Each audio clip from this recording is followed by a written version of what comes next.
Saya akan membahas tentang bagaimana hal yang paling penting Anda bisa menerima mukjizat dari Tuhan. Dan mukjizat yang saya maksud ini bukan cuma hanya masalah keuangan, kesehatan, tapi yang lain-lain juga. Buka Alkitab Anda Bapak Ibu terkasih di Yohanes pasal 5. Yohanes pasal 5 di ayat 1 sampai dengan 8. Saya tidak akan bacakan satu persatu. Buka Alkitab Anda dan Anda tahan di situ. Di situ bercerita tentang suatu hari Yesus berangkat ke Yerusalem. Lalu dia sampai di pintu gerbang domba, ada sebuah kolam dinamakan Bethesda. Jadi dijelaskan di Bethesda itu ada 5 serambi. Nah, kondisi di Bethesda ini terbaring sejumlah orang-orang sakit. Yohanes pasal 5 ayat 3. Orang-orang buta, orang-orang timpang, orang-orang lumpuh. Nah, ini semua orang ini kenapa ada di sini? Rupanya dia menantikan mukjizat.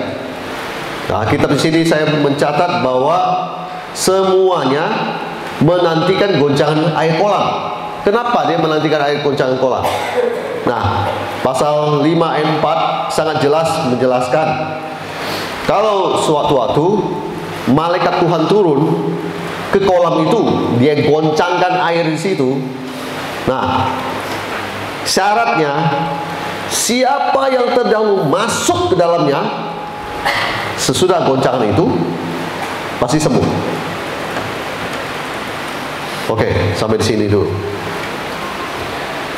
Jadi itulah ceritanya. Lalu pasal 5 ayat 5 dikatakan ada seorang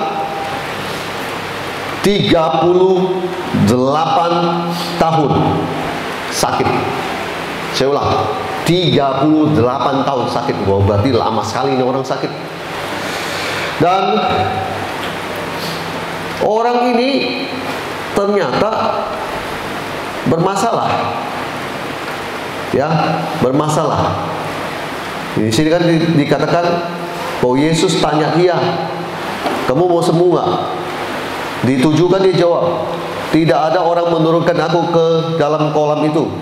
Berarti bisa jadi orang ini lumpuh, bisa jadi orang ini tidak bisa berjalan. Kalau dia bisa, dia nggak mungkin ngomong gitu. 38 tahun dia sakit. Yesus kan tanya sama dia, pasal 5 ayat 6, "Maukah engkau sembuh?" Nah, orang ini kan berpendapat, "Tuhan, tidak ada orang menurunkan aku ke dalam kolam itu apabila airnya mulai goncang. Dan sebentar aku menuju ke kolam itu, orang lain sudah turun mendorong aku." Berarti ini mustahil, gak mungkin. Kondisinya orang ini gak bisa sembuh. Malaikat mau turun 10 kali pun gak bisa sembuh. Orang ini punya kondisi terbatas. Amin. Amin Bapak Ibu. Amin.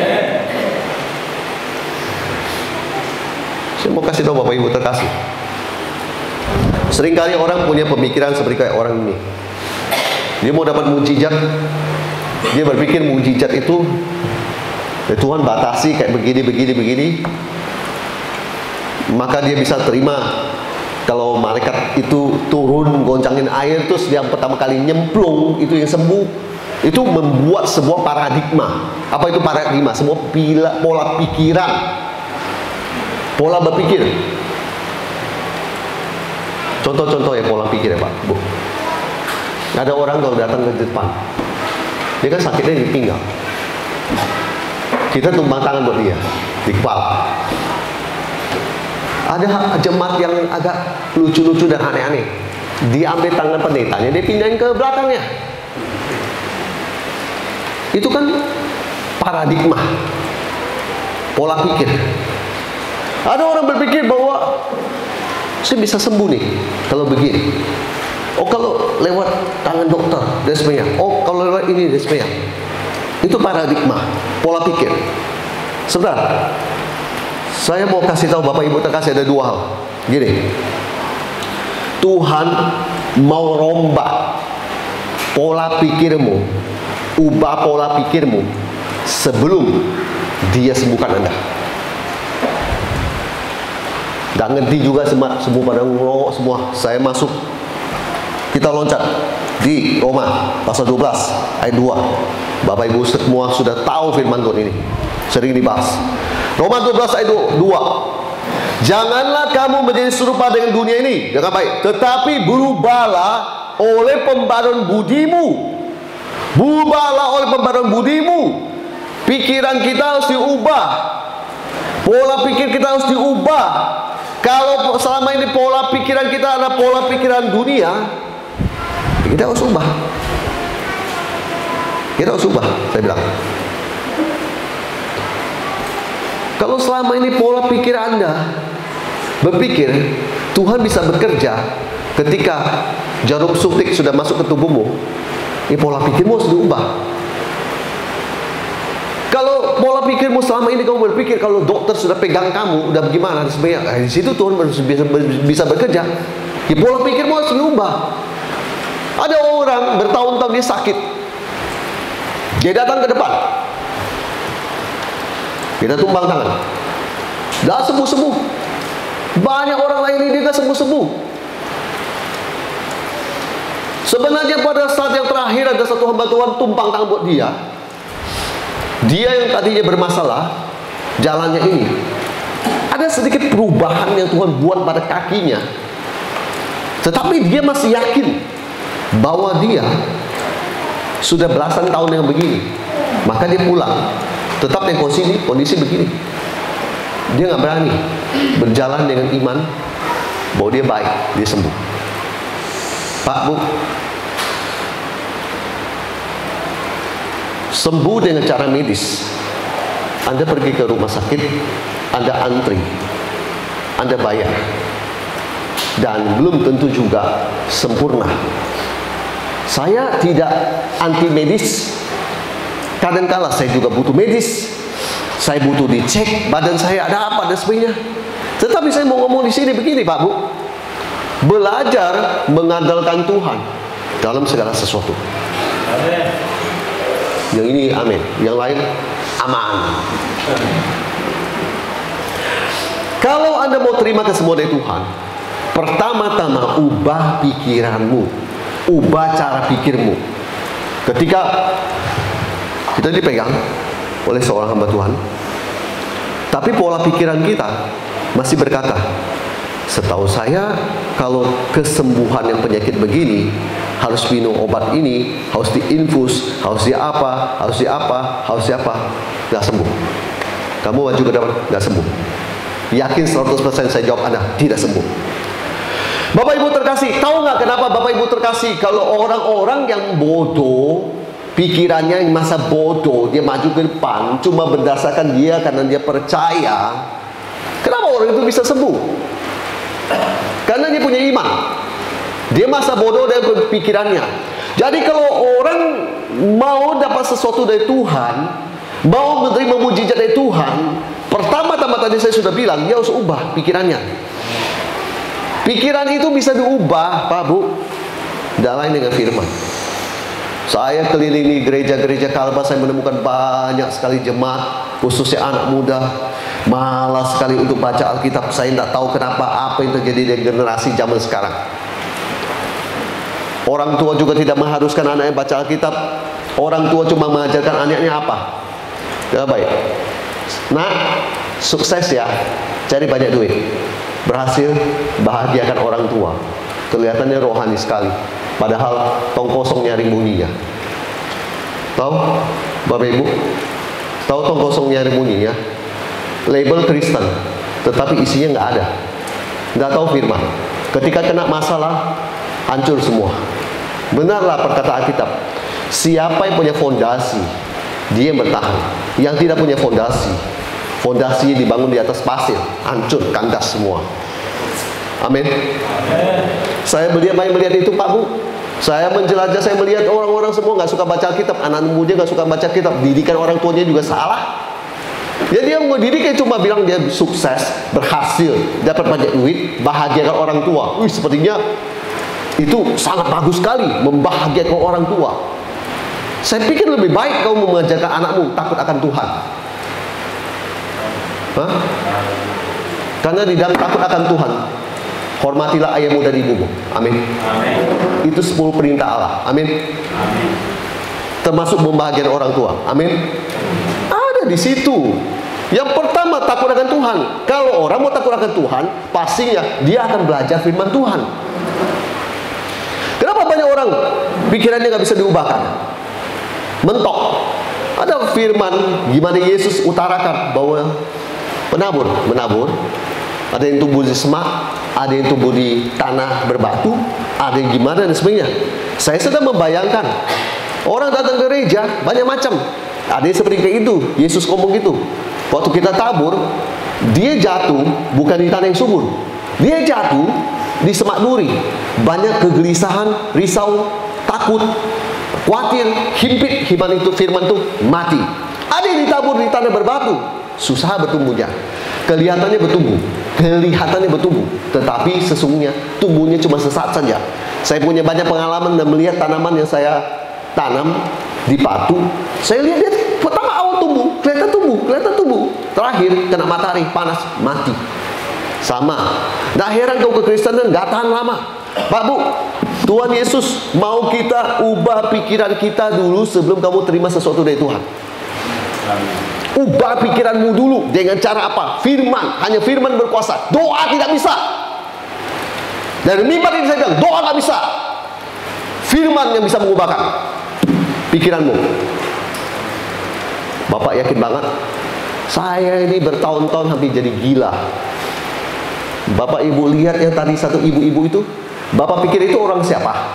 Itu ibu gembala. Stres.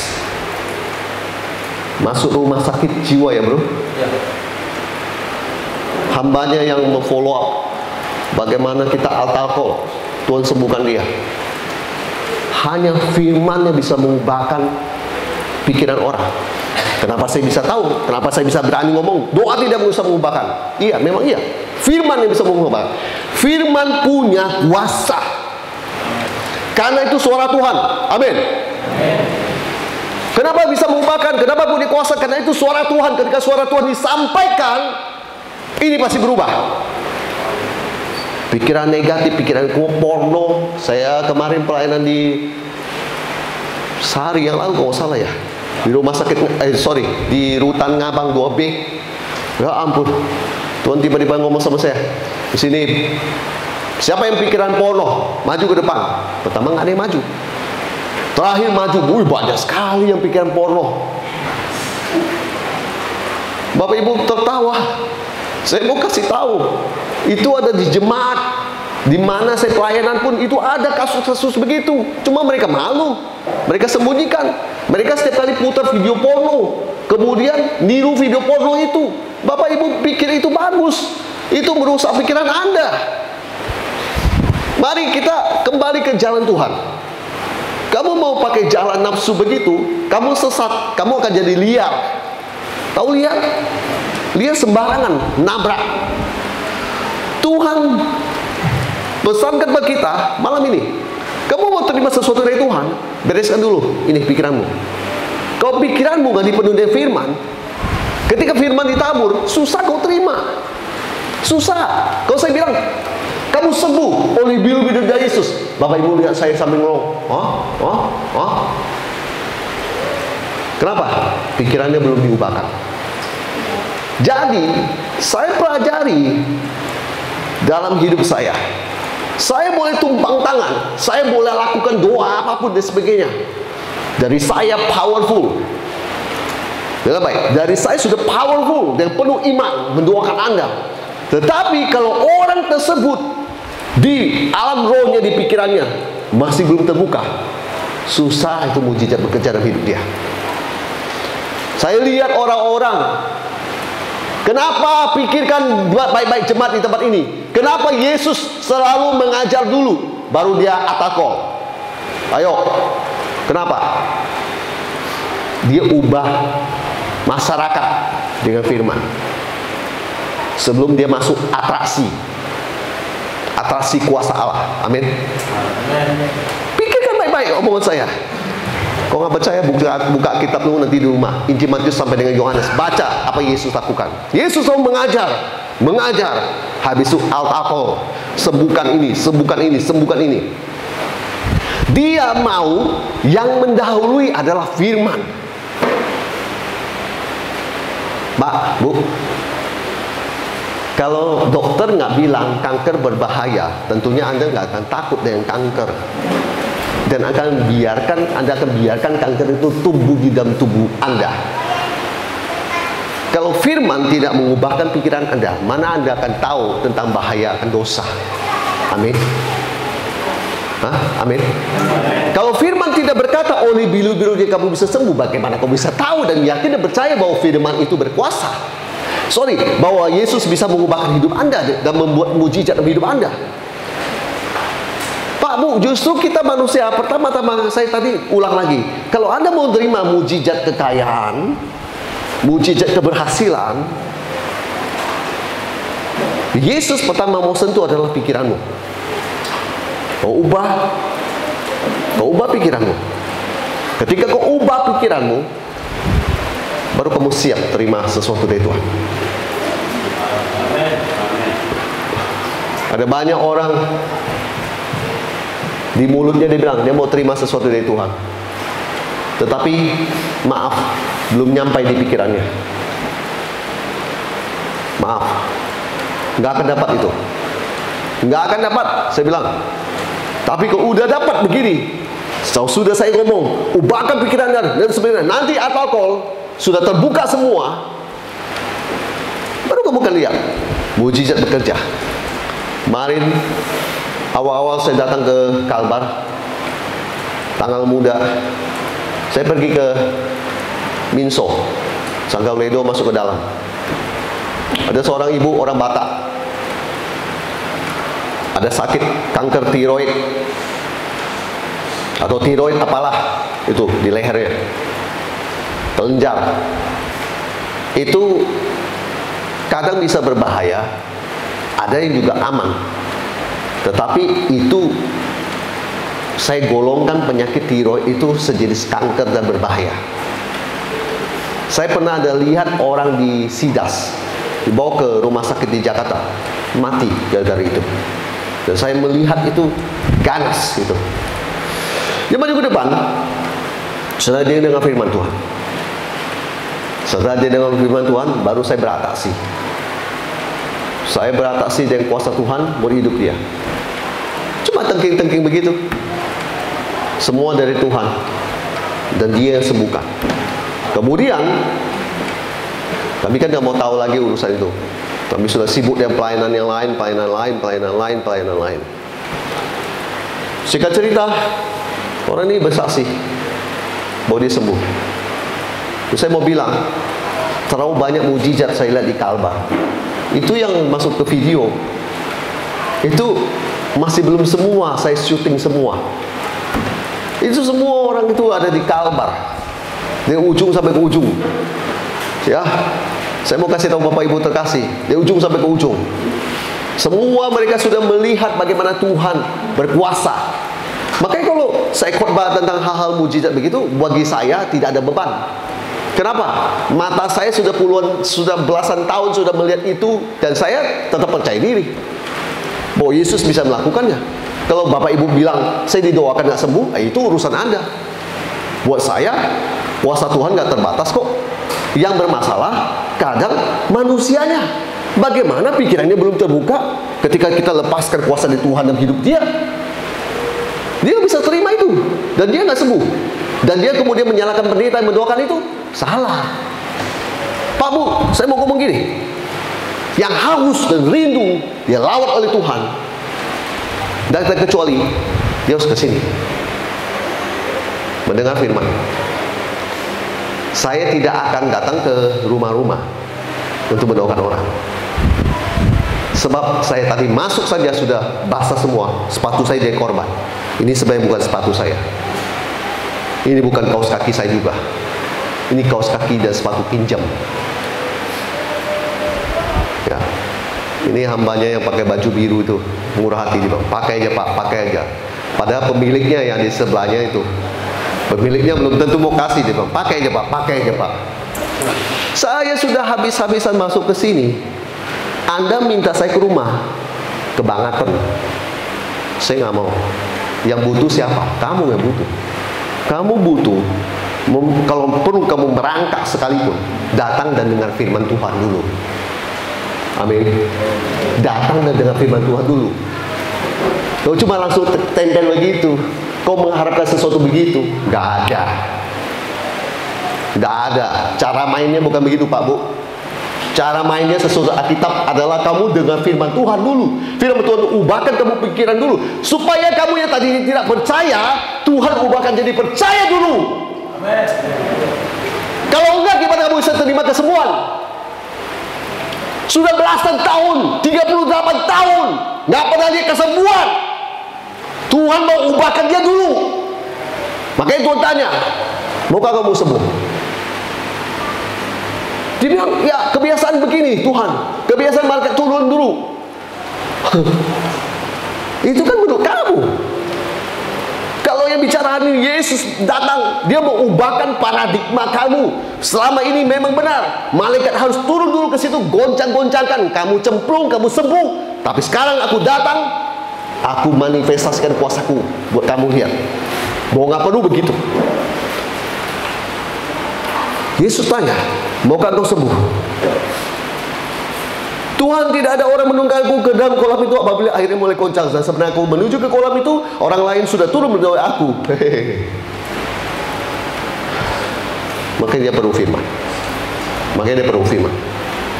Dia perlu firman, ubahkan pikiran dia. 38 tahun gak sembuh-sembuh. Bapak Ibu, orang tahu bahwa sakit batu ginjal itu adalah harus diraser. Biaya laser di rumah sakit di Jakarta, sekali kau tembak laser itu 15 juta.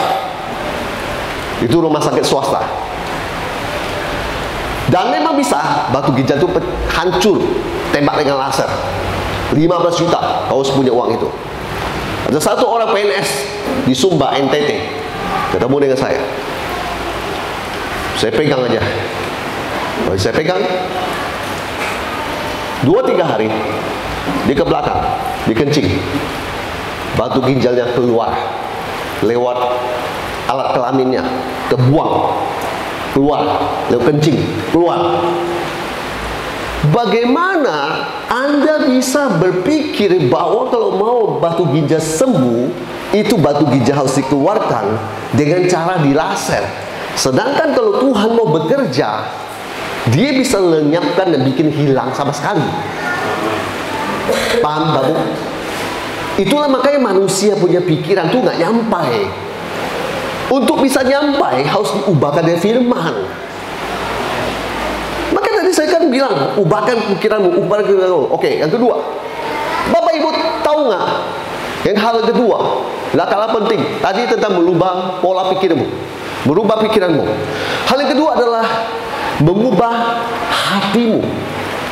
Saya khotbah di sekian banyak gereja, itu sudah ratusan gereja saya khotbah dari Sabang sampai Merauke, Bapak Ibu.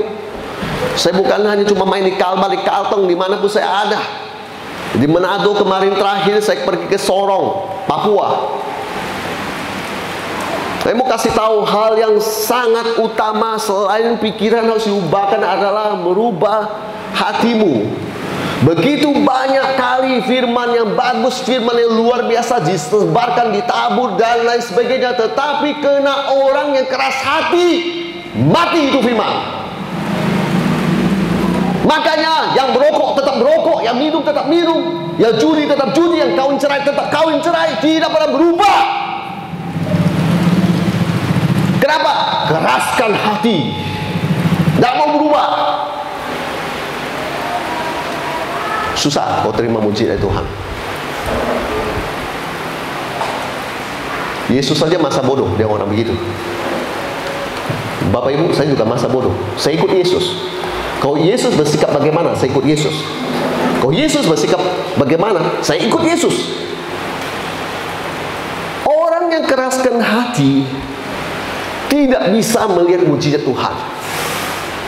Dan Tuhan kuasanya tidak akan bisa bekerja pada orang yang mengeraskan hati. Yesus memberikan sebuah contoh ketika dia mendatangi orang. Dia sopan. Dia datang di Wahyu, lihat aku berdiri di depan pintu dan mengetok. Kamu buka, aku masuk, dan aku bisa makan hidangan dengan Anda. Yesus sopan, membuktikan dia Tuhan. Dan pernah mau memaksa kamu jadi Kristen ya, jangan merokok lagi ya. Ingat rokok tuh berbahaya, mati kamu nanti sebagainya. Saya sama dengan Yesus. Bapak Ibu, kita nggak ada kristenisasi. Mohon maaf ya, tidak ada. Saya nggak ada. Saya nggak tahu tuh kalau istilah-istilah itu ada. Saya nggak ngerti tuh. Bagi saya, surga itu pilihan. Kau mau, kau ambil. Kau ikut jalan Tuhan. Kau tidak mau, nggak apa-apa. Pak, kan dia jemaat, Pak. Dia dulu jemaat di sini. Pak, Bu, barang siapa yang sudah dengar firman, tapi mengeraskan hati, susah untuk bertobatnya. Ada firmannya? Ada. Para hamba Tuhan pasti tahu, ada firmannya. Makanya Roh Kudus susah bekerja pada orang mengeraskan hati. Susah bekerja. Gimana mau bekerja? Dia mengeraskan hati. Pokoknya enggak sebenarnya. Saya punya cerita. Saya pernah ngurus ada orang yang sakit, yang tadi saya bilang tuh, nosofaring atau apa? Atau tiroid? Nosofaring. Nasofaring ya. Dia jemaat di sebuah gereja dengan label yang sama. Pergi ke Jakarta, karena saya pernah KKR di gereja itu. Tiba-tiba orang ini kontak saya, dan gembalanya bilang, tolonglah kamu, ya dia ada di sini. Terus singkat cerita, saya sudah lihat rumah sakit itu apa ya, tidak serius menangani dia. Jadi makin membesar. Akhirnya lewat. Karena orang Kalbar ada di kota Jakarta, nggak ngerti apa mayat mau dipulangkan pun nggak ngerti gimana caranya. Bapak Ibu pikir mengurus mayat gampang? Ribet. Namanya mayat tuh ribet. Ngurus orang hidup diterbangkan ke Pontianak gampang. Ngurus orang sudah tiada mayat ribet. Banyak surat inilah, surat itulah, harus biaya inilah, biaya itulah, ribet. Jenazah itu bukan gampang urus ya. Jadi dia marah. Tapi kita sudah memberikan perhatian. Jemaat saya bukan, tanggung jawab saya bukan, harusnya tanggung jawab gembalamu, bukan tanggung jawab saya. Sudah kita kasih uang, kasih apa? Itulah resiko hamba Tuhan ya. Nggak gampang. Kalau kita memperhatikan jemaat itu nggak gampang. Saya doakan dia, saya kasih dia uang, dia sebenarnya marah dia terakhir. Udahlah, saya nggak mau percaya Tuhan lagi. Oh, mengeraskan hati. Lalu saya jawab dia apa? Bapak Ibu pikir Evangelis Hendrik dengan seperti hamba Tuhan yang lain, oh ibu jangan. Ibu tahu, Bapak Ibu tahu jawaban saya sama dia? Dia bilang, hey, dengar ya, kamu mau percaya Yesus atau enggak? Enggak ada urusan dengan saya. Ya, ingat itu. Ingat itu. Saya ngomong gitu. Kencang saya sama dia. Semua orang lihat. Suamimu meninggal. Kamu bukan 100% ternyata percaya kuasa kesembuhan Yesus. Kamu ada minta jasa dukun doakan suamimu. Kalau suamimu meninggal, ya sudah. Jangan salahkan Yesus dong. Amin. Jangan salahkan Yesus dong. Orang berdua hati nggak bisa dapat apa-apa. Apalagi yang satu kuasa kegelapan, yang satu Yesus. Mana bisa begitu? Mau percaya Yesus, percaya dia sungguh-sungguh. Percaya Yesus, percaya dia sungguh-sungguh. Jangan setengah-setengah. Satu jasa dukun, satu Yesus. Kalau udah meninggal, salahkan Yesus. Kenapa nggak sekalian salahkan dukunnya juga? Saya mau ngomong kepada Bapak Ibu terkasih, hati yang keras Tuhan nggak bisa bekerja di situ. Makanya Bapak Ibu lihat kenapa orang punya sukses itu banyak tertahan. Saya ngomong ya, tertahan. Sebenarnya Tuhan mau tuh orang punya hati itu dilembutkan. Saya banyak lihat para pemimpin yang ada di bawah satu pemimpin, dia punya hati keras. Ditegur nggak bisa, dia dikasih tahu nggak bisa, memberontak, melawan dan sebagainya. Berkat itu tidak akan turun sampai dia melembutkan hatinya dan hancur hatinya. Tuhan sebenarnya mau mempromosikan dia lebih tinggi lagi. Tuhan sebenarnya mau kasih dia sesuatu lebih lagi. Tetapi persoalannya orang itu keraskan hati, makanya Tuhan akan kasih apa-apa sampai orang itu bertobat dan berubah hatinya. Tuhan mau tunggu itu. Kau bilang Tuhan nggak ada, kau bilang Tuhan nggak ada ya. Saya kasih bukti ya, Tuhan ada. Bro, tolong putar satu video yang ada cewek yang kaki panjang pendek yang patah itu. Ada nggak sih itu? Ambil tuh biar jemaat lihat itu. Instan terjadinya, kakinya panjang langsung. Tidak salah kalau di Yeskel pasal 11 ayat 19 dikatakan begini, aku akan memberikan mereka hati yang lain dan roh yang baru di dalam batin mereka. Juga aku akan menjauhkan dari tubuh mereka hati yang keras dan memberikan mereka hati yang taat. Hati ini tempat semua pikiran perasaan ini berkumpul. Bapak Ibu kan bertanya, kenapa Pak Evangelis tadi bisa naik motor masuk ke sini? Saya kasih tahu jemaat ya, gini ya, saya nggak pernah tutup. Mobil yang saya tumpangin sudah dari tanggal 3 sudah banyak kena masalah di batu-batu, copot apa, karetnya apa. Ketika kayak kemarin di Otobasah, semua lagi haleluya, haleluya. Pendetanya lagi bergumul ya hatinya. Gimana nih, mau ke bengkel lagi dan sebagainya. Pendetanya kan nggak tahu. Di situ saya melawan perasaan saya, melawan semua yang ada di hati, semua berkecamuk di sini. Nggak apa-apa saya basah di sini. Daripada saya banyak pikiran. Bukan saya otot, bukan. Saya capek mau ngurus ini, ngurus itu dan sebagainya. Saya capek semua. Hati itu pusat kehidupan. Amin. Amin. Nah, hatimu kau terganggu, susah berdoa. Amin. Makanya hatimu jangan terganggu. Amin. Amin. Amin. Saya nggak mau hatinya terganggu.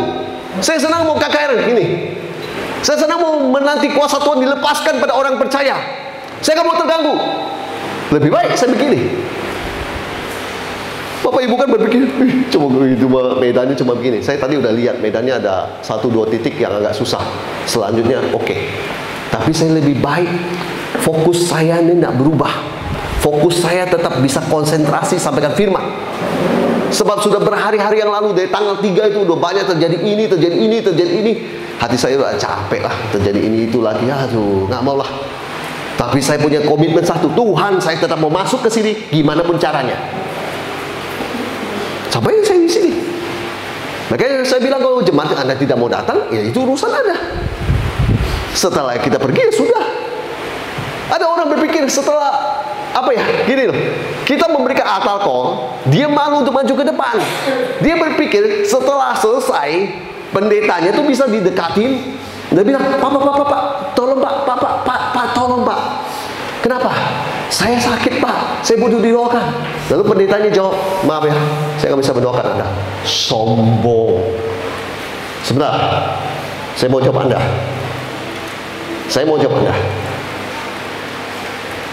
Waktu hadirat Tuhan lagi penuh di sini, saya undang kalian maju. Saya pikir itulah saatnya Anda mengalami kuasanya Dia. Setelah selesai, buat saya semua sudah selesai. Makanya saya nggak mau berdoa lagi. Sudah, itu prinsip saya. Lagi orang semua lagi on fire, kuasa Tuhan lagi dicurahkan, ini sembuh. Kamu ketahan karena malu, gak mau maju ke depan. Majunya nanti setelah pendeta udah selesai mau pergi, mau naik motor, mau pergi naik oto, baru Pak, tolong Pak. Sayang, momennya lewat sudah. Momennya tadi lagi Tuhan bekerja karya Roh Kudus. Saya belajar dari Roh Kudus satu. Bapak Ibu, kalau Anda bisa nangkap, puji Tuhan. Kalau tidak, nggak apa-apa. Saya belajar dari Roh Kudus satu. Roh Kudus adalah Dia Roh Tuhan. Kalau Dia lagi mau bergerak, begini, ikuti saya. Kalau Dia berhenti, berhenti kamu. Kalau Dia lagi berlari, ikuti Dia. Tapi seringkali Dia lagi bergerak, orang bilang, enggak, saya nggak mau bergerak. Dia lagi diam, orang bergerak. Dia lagi lari, orang slow. Makanya orang tersebut nggak bisa ikuti kegerakan Tuhan. Orang yang bisa mengikuti kegerakan Tuhan akan melihat kuasa Tuhan dicurahkan. Saya cerita pengalaman pelayanan saya. Silakan, Bu. Sudah. Jadi saya simpulkan ya, Pak Bu, terkasih. Gini, Anda bisa terima mukjizat ketika pola pikiranmu Tuhan ubahkan dulu. Untuk mengubahkannya, tidak lain harus dengan firman Tuhan. Maka saya akan menyarankan pada Bapak Ibu terkasih, baca Alkitab Anda setiap hari. Tidak kompromi, baca setiap hari, supaya pikiranmu diubahkan.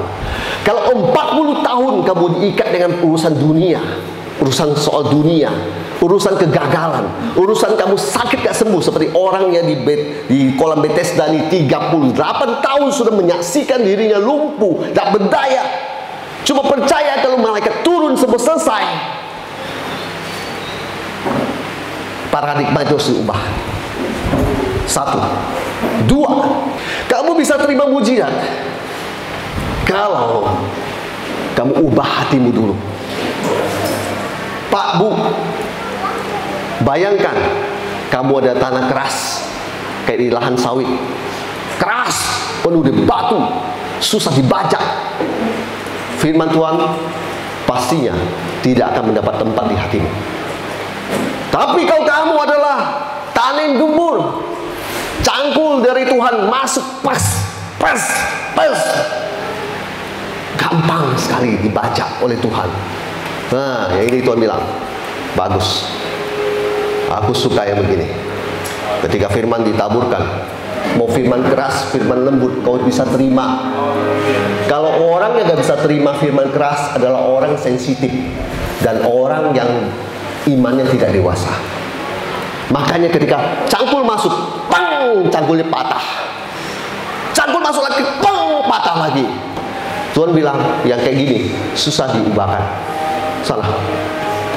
Kau pikir Tuhan butuh kamu?